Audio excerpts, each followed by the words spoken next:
Armed miscreants vandalized the office of Indigenous Tribals Leaders Forum Itlf office, situated near Tuibuong Peace Ground, Churachandpur district late last night.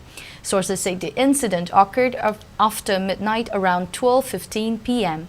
A handful of armed miscreants forced their way into the Itlf office and destroyed properties, including computers, documents, medical and other relief materials, added the sources. The motive behind the attack and persons responsible for the act could not be ascertained. A case has been registered by the Churachandpur police station. It is pertinent to note that just recently, the district witnessed a protest by members of the United Tribal Volunteers (UTV) over low-quality meals being provided to village volunteers guarding the front line.